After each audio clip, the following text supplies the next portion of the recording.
આજનો દિવસ એટલે ગુડ ફ્રાઈડે.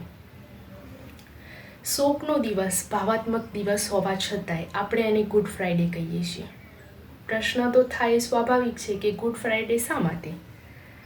નાના બાળકને પણ ખબર છે કે ઈસુ ખ્રિસ્તનું મૃત્યુ થયું હતું અને ત્યારથી આ દિવસ ઈસ્ટર પહેલાંનો શુક્રવાર એને આપણે ગુડ ફ્રાઈડે તરીકે ઉજવીએ છીએ. ઈસુ ખ્રિસ્તે સત્ય માટે કષ્ટ વેઠીને પોતાનું બલિદાન આપ્યું હતું.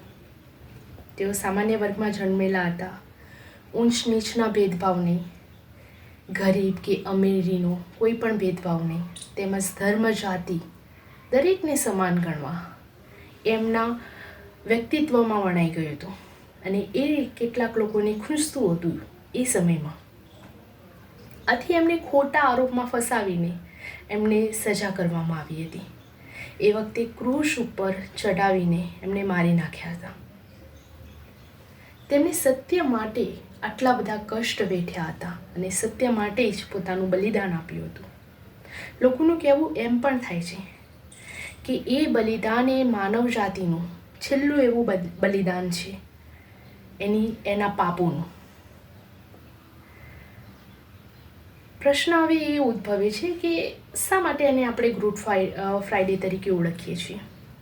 કારણ કે ઈસુ ખ્રિસ્તનું મૃત્યુ થયું એ તો ભાવાત્મક દિવસ બની ગયો ને, પરંતુ તેમનું જે મૃત્યુ થયું એનો ઉદ્દેશ શું હતો, એનો ઉપદેશ શું હતું, અને એના ઊંડાણમાં જઈએ ત્યારે આપણને એનો અર્થ સમજાય કે ગુડ ફ્રાઈડે તરીકે આપણે શા માટે એને ઉજવી રહ્યા છીએ અથવા આ દિવસ શા માટે આટલો સ્પેશિયલ બની રહ્યો છે.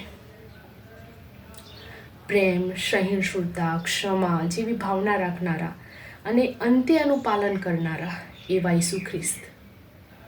સત્યની વાતો તો આપણા ગાંધીજીએ કરી છે, અહિંસાની વાતો પણ કરી છે.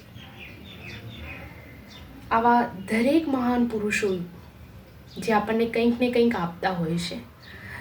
મોડર્નમાં અત્યારે જેટલા પણ બાળકો છે અથવા તો અત્યારના આધુનિકના જેટલા બાળકો છે તેમને આમના જીવનમાંથી કંઈક ને કંઈક શીખવું જોઈએ, અપનાવવું જોઈએ. અને જે બાળકે અથવા તો જે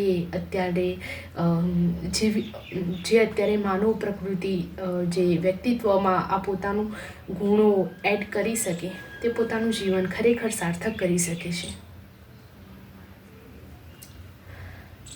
આ દિવસે લોકો એ ચર્ચમાં જાય છે, મીઠી રોટલી વહેંચે છે, ઉપવાસ રાખે છે અને પ્રાર્થના કરે છે. તો આ હતી માહિતી.